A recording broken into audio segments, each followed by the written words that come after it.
for some reason, with all this Puffy stuff going on, people want Jay-Z to be in trouble for something. It's like, have y'all noticed that online? Yeah. This has nothing to do with him. It doesn't, but I get why people are trying to do that, just because, not to say that it's fair, but, you know, he got out clean from the whole R. Kelly scandal, and then, you know, the age difference between him and Beyonce when they first got together. He said 21 and older, let her know him older.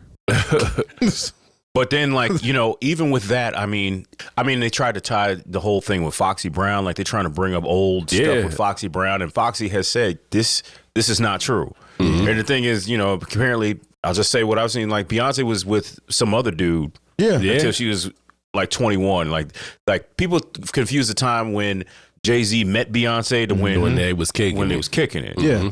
You know, and so, but at the same time, if you dislike Jay-Z, anything will do. Yeah, that's what they gunning for the most part, especially with the whole Lil Wayne Super Bowl fiasco, and it's Jay's fault. Oh, well, Jay is up next because him and Puffy were in cahoots, and they're coming for him next, and blah blah blah.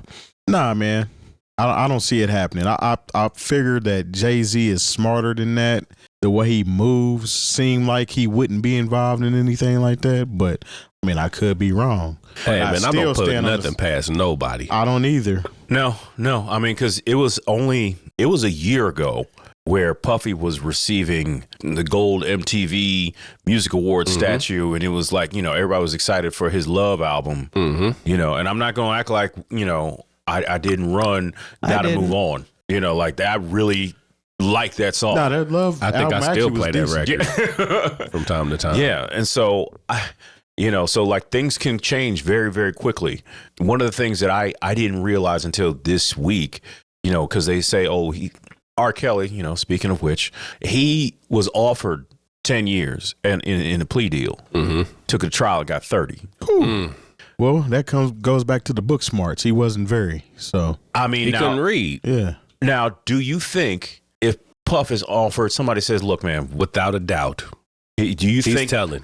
No, but I'm saying, do you think if they offer him a deal, they say, look, you could either take this to trial or, you know, all this can end right now for if you do 10 or 12 years. When you get out, you'll be 65. As opposed to if you take this to trial, you get 30, your last day is going to be in that prison.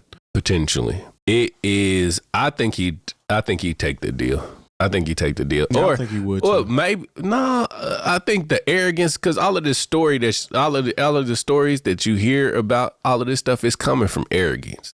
You know what I mean? So if you telling me I got a chance to get out and beat this all together, right? I'm gonna fight it. He about to tell on people, like you said before. Yeah. That was the right answer. Yeah, he's telling on everybody. He's about to get somebody up under the jail in his position, same way he did with Shine. Shine was not guilty of shooting that gun in that club. Right. He might have shot the gun, but he didn't shoot nobody. Everybody knows. He didn't shoot the gun. Nah, he didn't shoot it. Everybody knows that Puffy was the one that was recklessly in that club situation, and Shine took the fall. The thing is, whenever they talk about, especially this ties into the no snitching culture that has been something that's been up and down as far as when we talk about things that happen in hip hop. A lot of times and we get this even if we don't want to admit it from quote unquote, you know, real mafia culture. But the thing is, when, you know, someone like, you know, someone at the top of the food chain in the mob, the reason he says that you can't snitch is because at the end of the day, the top dog doesn't have nobody to snitch on. He doesn't have anybody to tell on. So if they really believe Puffy, Diddy, Sean Combs, whatever, is at the top, if they can get him, he doesn't have any. What are you going to do? Tell on these little dusty dudes? Like, yes. I don't believe the person at the top doesn't have anybody to snitch on. He can snitch on his whole conglomerate, everybody. Yeah, somebody's running them plays for him. You know what I'm saying? I mean, unless he can maybe somehow snitch on Clive Davis or some of these other industry people, the people who write his checks. Taught him the game. Yeah. Because at the end of the day, there's a blueprint. Yeah. When you get to a certain level of fame that these guys are all following, but they're leaving holes in the situation and they're doing too much. Exactly. No lube intended. It was plenty of lube. 1,000 bottles. A whole bunch on the wall. But No, there's literally a game plan, an outline that a lot of these big execs follow. Just like, remember how they used to say the night before the Grammys or whatever, there's this big party where the Clive Davis party. Weird happens. Yeah. Oh, like the night I don't know if it's Clive Davis's party, but No, you know, the night Whitney Houston died. Yeah, they were and saying the party went on. Yeah, they were saying that was a sacrifice or something. You know what I'm saying? But that could be some other right. But anyway, the Illuminati. Yeah, all of that. But anyway, he's running plays that were pretty much put in his hand. And he's sloppy with it, evidently, because. And if all the other rumors are true, I mean, I think Clive Davis confirmed very similar lifestyle as well. Mm. You know, yeah. So, there's some baby oil at Clive. Yeah, Clive somewhere too. All I know is he went Puff Sean Combs. It's gone from lobster and steak every night, champagne, to bologna sandwiches, a couple Oreo cookies, and a 4-ounce juice. He might be getting treated a little well in there, though. From what I've heard, as far as this federal detention center is concerned, he's basically in solitary. He's in solitary confinement. He has a blanket, no pillow. Basically, he has on the paper clothes that they give you in jail. You know, so you can't hang yourself. You know, imagine going from the top of the top, the finest, 5-star everything. Just treat people right. You know what I mean? You do right by people, you're not going to run into this type of stuff, man. You alluded to something before when you said ego. Yeah. So we're talking about Puffy here. Yeah. So I think everybody at this table has literally seen him ascend from being a backup dancer in Father MC's video that looked like Stacey a regular Lattisaw cat. Before that. Yeah, looked like a regular dude, to the record exec, to the label owner, to Mr. Ciroc, Mr. Shine John, Mr. Vote or Die. I mean, he's been very successful. Yeah. So imagine how he feels or how his mind works. It doesn't work the same anymore. It's not about, I'm going to be nice to people. He thinks he's being nice to people by putting money in your pocket. That's me being nice to you. You work for me. You should be happy you work for me. That's the type of he's on. I don't know, man. It's just that once you get to that level, I guess you get that God complex. Yeah. And that's what it is, man. You know what I mean? You become too big, man. I think he believed he was too big to fail, man. Well, yeah. Next thing you know, we seen what happened when Cassie brought up, Cassie brought up that situation. It was settled in 48 hours. And it really wasn't, though. It wasn't. It took too long. Gone. Yeah, it took too long because if it was settled in 48 hours, none of this stuff would have been public. No, I think that was just to set it up. Yeah, no, that Cassie's situation. Didn't he know about it before she made it public? Apparently, but there's kind of a line: is this extortion or not? But at the same time, like we talked about a little bit like last week, her lawyer's very savvy about suing not just him personally, but suing all the multinational corporations that he's a part of. They wanted that settled quickly. Puff, with his arrogance, probably would have took a trial.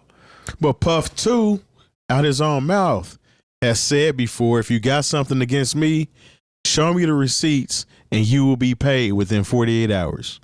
He said that out of his mouth on the Breakfast Club. Years ago. He did say that. So, but he was talking about record company business. He wasn't talking about. He might have been, but for that to come up and then it was settled, because I got the tapes. That means there was receipts involved and he wanted it to go away.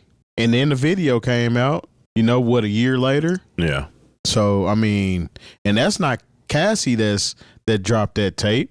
Oh, no, that was CNN. Yeah, CNN dropped that tape. So, well, this is the thing, man. And I mean, this could extend to just a whole bunch of things. When you're famous and you're rich and you have a name and status, you don't have to force anybody to do anything. So when it does wind up being a situation where this is even being alleged, whether it be Deshaun Watson, whether it be Weinstein, Bill Cosby, and now Puffy. This is something that, like, you have a sickness, something in your brain that says this is okay. Because, like I said, when you're around famous people who have status, you see how, I don't know how much y'all have been around it and seen it, but from what I've seen, just in my little time in the record industry, I've seen women just debase themselves on a regular basis just to get close to somebody who's a little bit famous, not even famous like Puffy is, you know. And so, you know, there's a lot of women out there that won't say no. The fact that you want to deal with the women out there who are trying to say no, and you can't stop yourself from being around them, that just speaks to a level of sickness and arrogance. And so I don't know. We talked about this in great detail last week. You know, follow us on all of our socials, and you'll see all that content. But yeah, it is what it is. We'll see. The story's not going anywhere. Nasty, You gotta tell him no. Yeah, Diddy wants to party. And I watched real quick. I watched it was a TikTok by an SA person that was abused who was flown out when she was 18, an Instagram model, and she detailed everything that she experienced when she went to one of those parties, and how you think from the outside looking in that you go to the Diddy mansion, right? She's like, no, it's like the entire neighborhood. Like, we went there, but I stayed with somebody else that was there, and it was like it happened from somebody else. Like it was like this big connected type of thing. And she was like, it was wild too, because it happened in a place to where like their entire family was there upstairs. And then this was like happening downstairs. And he was like, they just feed you drinks, the constant, you know, the whole time. You know, I'm 18, 19, 20, whatever, you know, or however old she was. But she's like, you know, they're feeding you drinks and all this stuff. And she's like, anyways, I don't remember the young lady's name, but the way that she detailed it, she tried to highlight it and say, you know, like, this isn't necessarily anything anybody wants. It's just the kind of like the way that these parties and everything was set up. It was set up in a way to where, like, you know, let's say she was like, because she talked to somebody about a big name celebrity when it happened from somebody else, and they're like, oh, is it a problem? You know, like, or not, is it a problem? Like, well, if you want to leave, we can leave. You know, I'll get you a ticket to leave. He's like, but you're a model, right? Yeah, okay, well, let me go and talk to some people, you know, and then so you get sucked back into it because it's like these people have this type of status that can give you something in return. And then she said, you know, next thing you know, she's like, she mentioned some other things that happened too. And she's like, she's like, if I met Diddy, I wouldn't remember. I think I heard somewhere that, you know, they have a specific bottles for I've heard that the models, you know what I mean? Like these are for them. These are the ladies' drinks right here. Everybody else, we drink these over here. Yeah, it's I wouldn't, based upon everything that I've seen. Some of the stuff, it's just crazy. All the stuff that's coming out. So yeah. All right, you know, so Denzel Washington said, "Leave the party 30 minutes before the devil gets there." Yeah.